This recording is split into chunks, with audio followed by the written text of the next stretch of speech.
O tem, kaj so se, če so se dogovorili, pa v prihodnji oddaji. Še ostajamo na cestah. V sredo 8. maja smo obiskali še eno predavanje v knjižnici, tokrat na temo kolesarstva.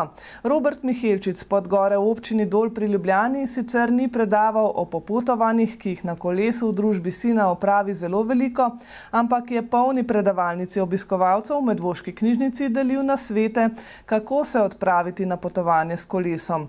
Kolesarjenje postaja vse bolj priljubljeno, z električnimi kolesi je postalo tudi bolj dostopno. Zato so nasveti izkušenega kolesarskega popotnika zelo dobrodošli.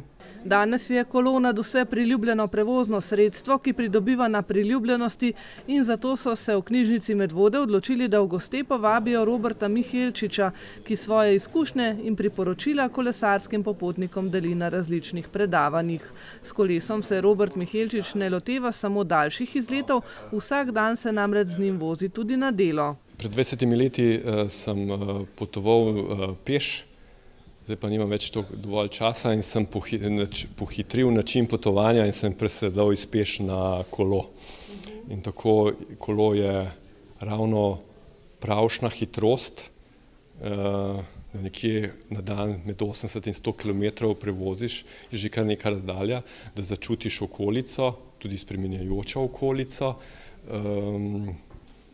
V bistvu lahko v enem tednu prevoziš lahko več držav, pokrajin, višinskih razlik in tako naprej. Raziskovanje tujih krajev je najlepše na kolesu, še pravi, in tako s sinom nekajkrat letno odideta na nekajdnevni izlet s kolesi. Najbolj začutiš okolico, ravno te hitrosti, nekak stik z ljudmi, ker če potuješ z nekim avtom, si zaprt v neki kletki, dejansko prevoziš 1000 km, vse kar odpreš, vmes je mogoče steklo, da plačaš cestnino in tako naprej.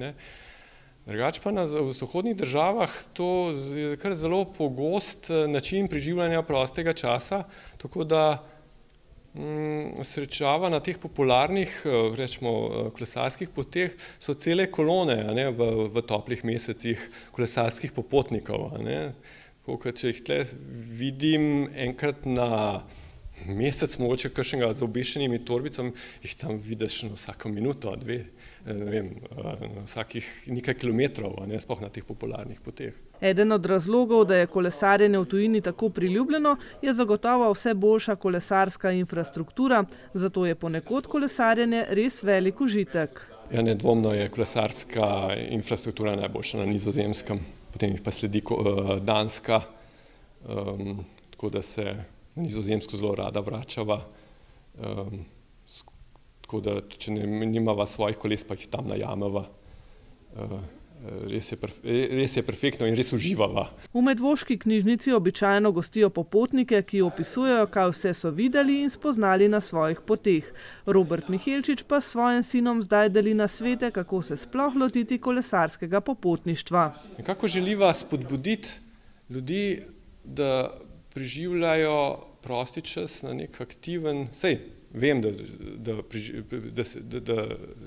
vedno bolj ljudje dajo tudi na neko rekreacijo v prostem času, vendar smo še zmeraj precej vezani na avtomobile, in to je v bistvu neka spodbuda, da raziščejo ali domačo okolico in tudi hkrati sosednje ali daljne države, da vidijo, kaj je tam odlično, dobro in kaj navsezadnje tudi v naši državi so tudi pozitivne točke ali pa neke lastnosti, ki jih pa mogoče drugod ni. Na tokratnem predavanju smo dobili kar nekaj informacij tako o opremi kolesa, kot o tem, s katerimi pripomočki se je najbolje opremiti, ko greš s kolesom na pot, na kaj je treba biti pozoren, ko s kolesom raziskuješ okolico, kaj je treba preveriti pred potjo, kje prenočiti, kako se vrniti domov, da ni potrebno načrtovati krožne poti, a najbolj pomemben napotek za nekoga, ki s kolesom še ni šel na daljšo pot, je: najprej ne gre kar za svojim kolesom, pa mogoče naj izbere poti v naši bližini, če se recimo premisli ali pa da vidi, da ne bo zmogel, da ga pridejo iskat ali da se lahko na lahek način hitro vrne z javnim prevoznim sredstvi domov. Potem mogoče prvič, da ne gre za vso opremo, šotor in podobno, ampak da prespi v hotelu ali v penzionu. In potem, če vidi, da mu je ta način potovanja, potem pa dokupi dodatno opremo in potem širi območja, kjer želi potem kolesariti. Ja, ne. Električna kolesa so to priljubljeno rekreacijo približala tudi tistim, ki so manj aktivni, a Mihelčiča ostajata pri klasiki. Jaz bom poskušal še, kar se bo dalo dolgo, voziti še na nožni pogon, ne. Je pa res v zahodnih državah, sem že kar v manjšini, v glavnem prevladuje samo še električna kolesa.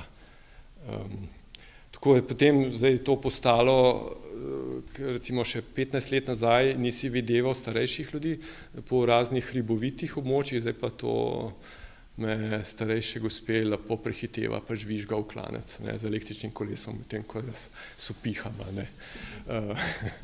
Ne. Ampak tako smo tudi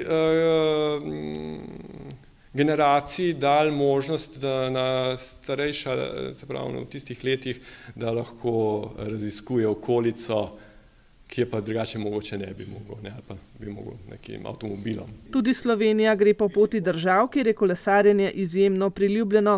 V zadnjih letih je bilo vloženih kar nekaj sredstev v kolesarjem prijazno infrastrukturo. Vedno bolj. Ne, sploh mesta in večji kraji res ob obnovah, prenovah cest potem poskrbijo, če še ni kolesarske infrastrukture, da je to vključijo ob tej obnovi. Problematična so neka predmestja še, ne, se pravi povezave med kraji, ne, med večjimi kraji, to so še šibke točke. Tle je po eni strani meni veliko bolj strah po takih regionalnih cestah voziti, kot po neki 2-3 milijonski metropoli. Mi imamo v Medvodah prav eno novo kolesarsko pot, ste se že peljali s kolesom čez Medvoški lok? Ne, to mislim, da je tle zraven, sem ga prej opazil, bom pa, hvala za namik, ne, ga bom pa v naslednji priliki preizkusil. Obiskovalcem je Robert Mihelčič predstavil tudi 3 zanimive kolesarske poti v bližini meje, in sicer Parencano, ki poteka od Trsta do Poreča, Alpe Adrio, ki poteka od Salzburga do Gradeža in se da na njo priključiti tudi v Kranjski Gori, in pa Dravsko kolesarsko pot od izvira Drave do Ormoža. Več o nasvetih in kolesarskih poteh pa Mihelčič Robert in sin delita na spletni strani mihelcic.si.